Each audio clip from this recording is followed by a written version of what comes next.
Alright guys, so this is the season of hiring and getting the workforce back stable. And with that being said, that means that you need to create a one-time organized onboarding system for any new team members that are coming into your organization. So this video specifically, I am going to be talking about how to create a simple onboarding system for your childcare program. Let's get it.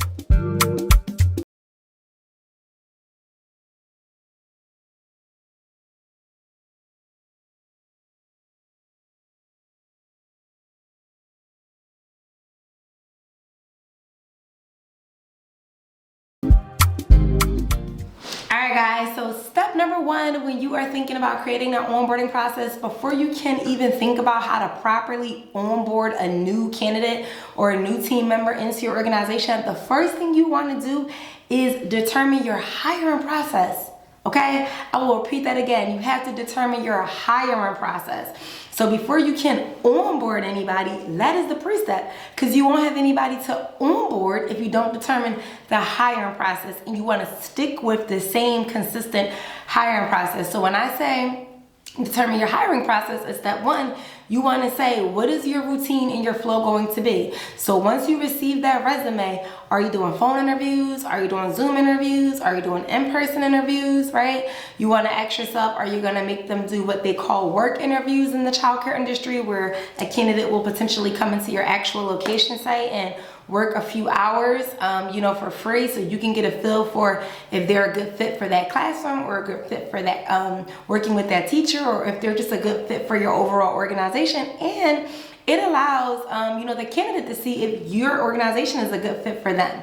Okay, so you want to determine your hiring process and how you're actually going to go from the moment you get that resume to where they are in the hiring process till you make that boom final determination and offer them that offer letter that they are now on the team. Okay, step number two, guys, is going to be create your onboarding paperwork one time. Okay, that is one of the biggest mistakes that I can say that I know that I have made as a new childcare director, was I only created systems for the time that I was actually thinking about hiring somebody. So let's say that I was on the phone with somebody on Monday, and what happens many times when you're in childcare, you need somebody to start on Tuesday, right? So I didn't have none of the paperwork because it was either in the computer or I used the last copy because I'm always rushing, and now my office was just all over the place. So you want to create a onboarding packet one time.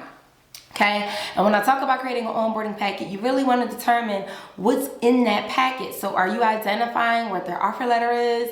Do you have their job descriptions in there? Do you have what their roles and responsibilities are for this particular role? You want to also make sure that you have your employee handbook in there, any of your emergency contact, all the paperwork that goes in their file that's required by the state, and everything that needs to be filled out. You want to determine, are you going to have that in a folder ready for them, or are you going to have it on some kind of digital format or digital system like a DocuSign, right? So you want to create and gather all of that paperwork one time, and then create welcome packets. Okay, so that's going to be step number two, is to create the onboarding packet one time and then create copies of it. So therefore, no matter whether you hire somebody in January, February, or November, you have that same onboarding packet and it's duplicated and always ready to rock and roll, even if you bring somebody onto your team the very next day. All right, so step number three, guys, is going to be to create the video training, okay? And this is a big one because this is something that I know, again, myself as a childcare provider, that I felt like, okay, I'm bringing this new team person in. I'm so excited to have them on. I want them to know the do's and don'ts when it comes to the employee handbook, some of the daily operations with the family handbook, and what's accepted, what's not accepted. I'm excited, but at the same time, I'm burnt and tired out of keep saying the same thing to the new person, because at the end of the day, you may hire people in 2s and 3s. I always tell my childcare providers, and I always tell my clients in our Educated Mind University membership program, that ultimately at the end of the day, you want to think big. Okay, and I say that because when you work at a Fortune 500 company, what happens when they hire you? Day one is all about orientation, right? And orientation is they sit you down in a room like this, right? And you may be in a room with 4, 5, 6, even 10, 50 other people, and they're cutting that TV on, and that video training is there with the paperwork that is ready for you to review while you're following along to the training. So you want to do that same exact thing in your childcare program. You want to create an actual video training of the handbook and go through everything in that handbook, and also go through the daily routines and responsibilities of the classroom, because I believe that that is something that can truly help a new team member coming in, not walking into the classroom literally not knowing anything about your organization or what the expectations are, right? So here's an example.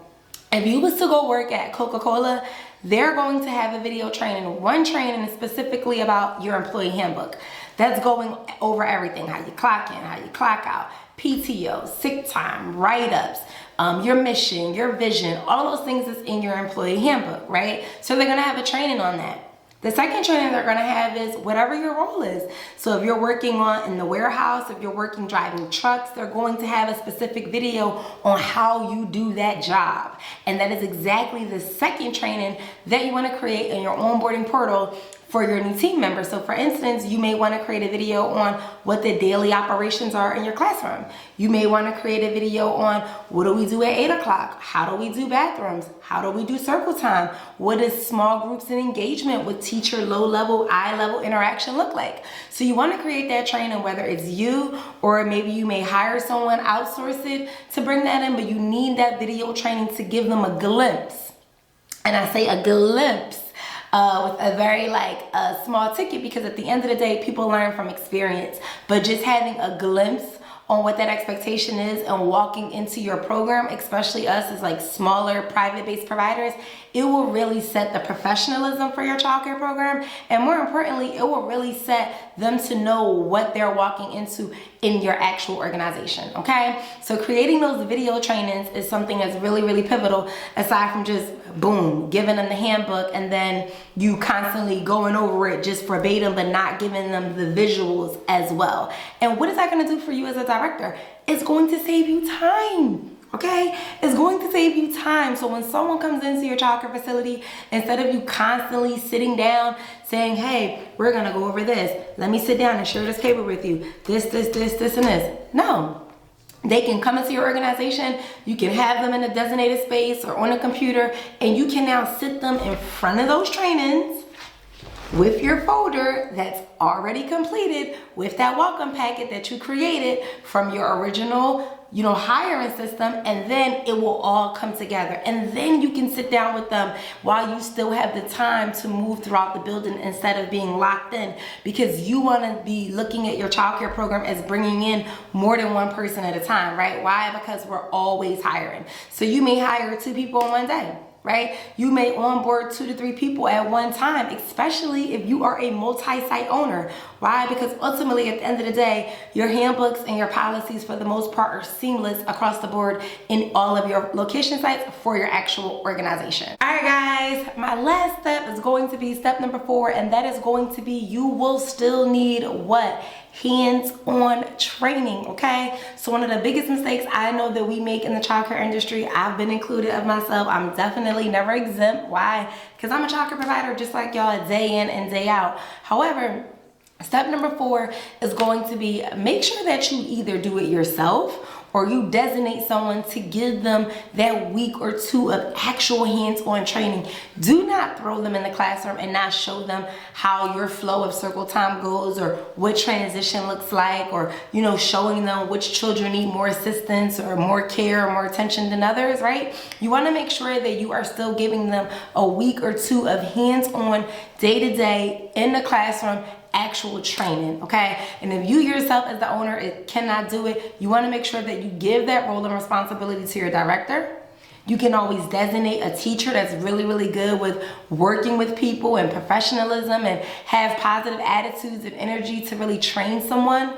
But you want to make sure that that training is outlined and there's a designated person to give them that hands-on training. So give them that feedback when they're reading a story, right? You want to make sure that you give them that feedback when they're lining children up, right? You want to make sure that you give them that feedback and that they know what to do at nap time and downtime, and if they are in charge of arrival or dismissal. So you want to make sure that last step, which is the most important step of it all, guys, is hands-on training in the classroom. Either you yourself as a director is going to do it, or ultimately you're going to designate someone, whether it's an admin, whether it's a senior teacher, whether it's someone that's really, really great with positive and getting that good energy flowing, okay?